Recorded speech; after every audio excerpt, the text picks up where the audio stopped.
अर्थव्यवस्था बघा, जगाच्या अर्थव्यवस्थेमध्ये आपल्या आजूबाजूच्या जगाच्या देशांच्या अर्थव्यवस्था बघा. आपली अर्थव्यवस्था आज दिवसेंदिवस वर प्रगती करत चालली आहे आणि दुसऱ्या बाजूला आपल्याशी सामना करणारा पाकिस्तान आज त्यांचे 2 वेळचं जेवण जेवायचे सुद्धा वांदे झाले. अशा प्रकारची अर्थव्यवस्था त्यांना टिकवता आली नाही. श्रीलंका दिवाळखोरीतून बाहेर काढण्याचं काम तिथं खूप मोठं यादवी माजली होती आणि त्या देशाला अर्थसंकटातून बाहेर काढण्याचं काम फक्त आणि फक्त नरेंद्र मोदींनी त्या देशाला मदत केली म्हणून केली. आज दबदबा आहे आपल्या देशात आणि अशा वेळेला पंतप्रधान जर नरेंद्र मोदी होणार असेल, सरकार जर नरेंद्र मोदींचं होणार असेल, तर मग आपला इथला खासदार पण नरेंद्र मोदींच्याच विचाराला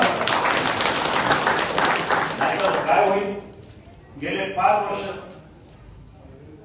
आपण सत्तेचा खासदार निवडून दिला नाही, विरोधी पक्षाचा खासदार होता आणि त्याच्यानंतर काय फळ हाताला येतं, बोलाचा भात आणि बोलाचीच करी. काही काम नसतं, परंतु फक्त बोलण्यासाठी त्याचा वापर केला जातो. त्याला लोक बळी पडू नये आणि ह्या मतदारसंघात पुन्हा भाग मागे जाऊ नये ही आपल्या सगळ्यांना मला विनंती करायची. कुणावर टीका करण्यासाठी चालू नाही, पण तुम्ही मला फाईट केले 5 वर्ष, सत्ता नाही, पद नाही, मी जनतेमध्ये राहील, जनतेमध्ये फिरलो. आता नवीन समीकरण ह्या प्रचाराच्या निमित्तानं समोरच्याने मांडायला सुरुवात केली की खासदारांनी गावात यायचंच नसतो, त्यांनी दिल्ली तर थांबायचं असतं, लोकांच्या अडीअडचणीला जायचंच नाही. ते नागरिक शास्त्रामध्ये असं नसतं म्हणजे खासदारांनी गावामध्ये फिरायचं, गलोगली फिरायचं. ते आपल्याला पुन्हा पडतं का? कारण आपण सर्वसामान्य माणसं, आपण एखाद्याला निवडून देतो, आपल्याला वाटतं ह्या माणसाने आपली काही कामं करावी, आमच्या अडचणीला यावं. कधी कधी एखाद्याचा ट्रान्सफॉर्मर जळाला, त्याला लोक सैरावर होतात, शेतकरी त्यांच्या शेताला पाणी नाही, लाईट नाही, कारण ट्रान्सफॉर्मर जळाला. अशा वेळेला आपण सगळेजण कधी आमदार कधी खासदार कधी अशा काही मी आमच्या पाठीमागे लागतो.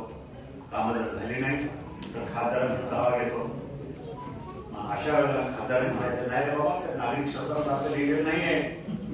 नागरिक शास्त्रात खासदारांनी कामच करायची नसतात, फक्त भाषण करायची असतात असं लिहिलेलं. त्यामुळे मला माफ कर, मी काय करणार नाही, असं करून चालत नाही.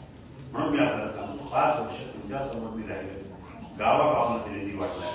या राज्याचे मुख्यमंत्री एकनाथ शिंदे असतील, देवेंद्रजी फडणवीस असतील आणि सन्माननीय अजितदादा पवार असतील, या तिघांच्या सरकारच्या माध्यमातून गेल्या 1.5 वर्षात जवळजवळ 1200 कोटी रुपयाचा निधी मला दिला. ताकद मला दिली. च्या पूर्व भागातील 1938 पासून ग्राहकांना गुणवत्ता व सेवेची हमी असलेले अग्रवाल स्वीट्स म्हणजे नुसती परंपरा नाही तर चोखंदळ खवयांसाठी मेजवानी आहे. स्वर्गीय मुन्नालाल अग्रवाल यांच्या प्रदीर्घ वारसा सांभाळत अग्रवाल कुटुंबियांनी स्वीट्समध्ये ग्राहकांची गरज ओळखून अस्सल तुपातील पदार्थ आणि तत्पर सेवेचा वारसा जपत फूड क्षेत्रात नावलौकिक मिळवला आहे. हडपसर गाडीतळ व आकाशवाणी रविदर्शन येथील अग्रवाल स्वीट्सच्या शाखेला नक्की भेट द्या.